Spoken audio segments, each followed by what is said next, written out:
우리나라 사람들은 호랑이를 좋아합니다.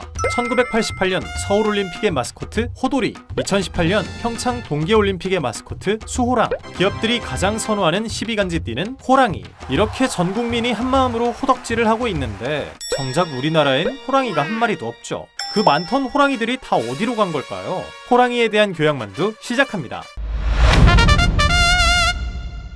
먼 옛날부터 한반도는 호랑이의 나라였습니다. 사슴, 멧돼지, 고라니 등 대형 초식 동물이 많아 호랑이가 사냥하기 딱 좋았고요. 숲, 계곡, 평야가 적절히 섞여있던 자연환경은 호랑이가 살기에 안성맞춤이었죠. 그리고 사람들은 호랑이를 각별하게 여겼습니다. 호랑이는 숲속의 왕이자 인간을 수호하는 용맹한 존재라 생각했기 때문에 단군 신화에도 호랑이가 나오고 전래동화에서도 호랑이가 빠지지 않고 등장하죠. 하지만 그와 동시에 호랑이는 공포의 존재였습니다.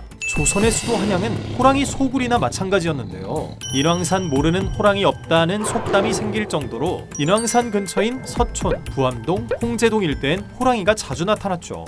호랑이로 인한 인명피해가 가장 심했던 시기는 조선 후기 숙종에서 정조 때까지 약 100년간입니다.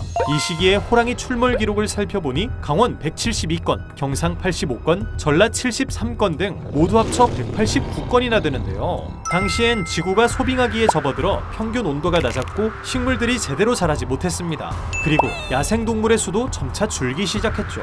잡아먹을 동물들이 사라지고 은신처로 삼을 숲마저 줄자 호랑이는 인간의 영역으로 향합니다. 그리곤 닥치는 대로 가축을 잡아먹었고 이를 저지하는 인간들을 공격했죠.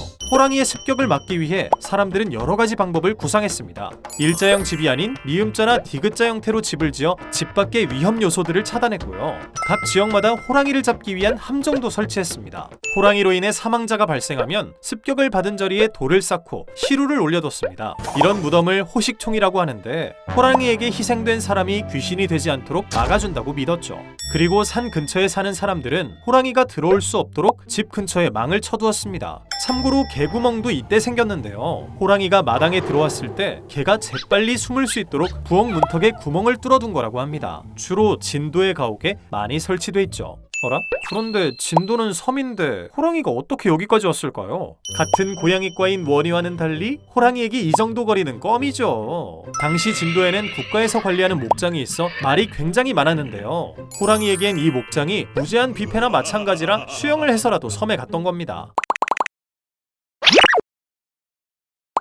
당시 사람들이 호랑이에게 당하기만 한 건 아닙니다. 호랑이와 맞서 싸우는 부대 차코갑사가 있었고요. 그 외에도 나라에서 내리는 포상을 받기 위해 직접 호랑이 사냥에 나선 사람들도 있었습니다.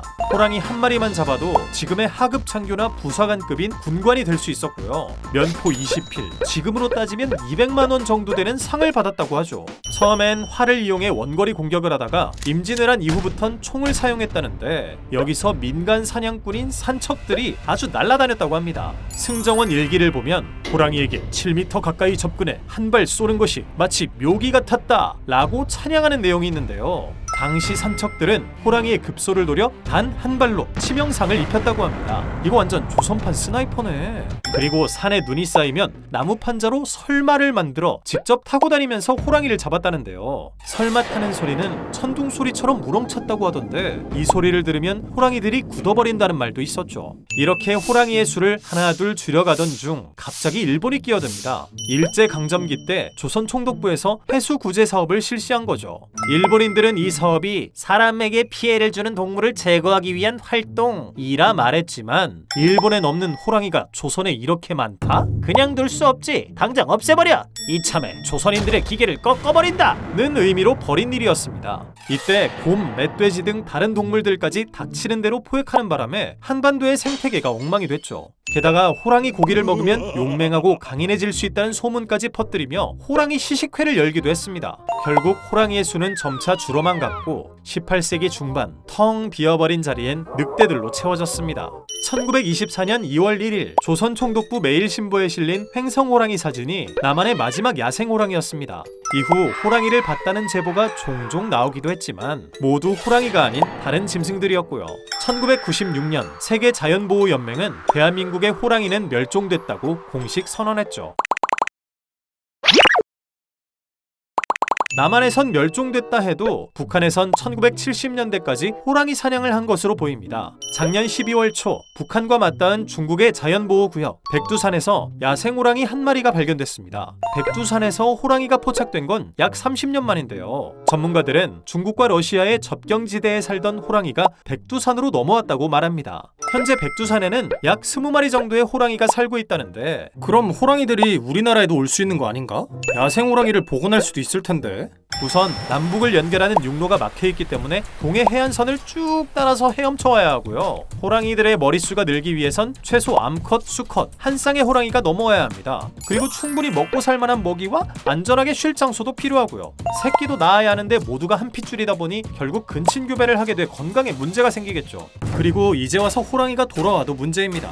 멧돼지 출몰 소식만 떠도 모두가 기겁하는 마당에 야생 호랑이라니? 전 국민의 취미가 등산인데 산 오르던 중에 호랑이라도 만나면 어쩔? 귀한 호랑이 잡아서 비싸게 팔겠다고 전국의 밀렵군, 밀거래군 다 몰려들 텐데 단속은 어쩌고? 고민할 것들이 한두 가지가 아닐 겁니다. 호랑이의 먹이가 되는 사슴, 멧돼지 같은 초식동물의 개체수도 늘어야 하고, 이를 위해 산림을 복원하고 보호하는 작업도 필요하겠죠. 그리고 등산객들이 피해를 입지 않도록 호랑이 전용 통로를 만든다던가 등산 시간에 제한을 두는 등의 대책도 마련해야 하고요. 호랑이를 포함한 더 많은 동물들이 우리를 떠나기 전에 어떻게 하면 좋을지 다 함께 고민해봐야겠죠. 지금은 멸종된 한국의 야생 호랑이, 여러분은 어떻게 생각하시나요? 지금까지 교양만두였습니다.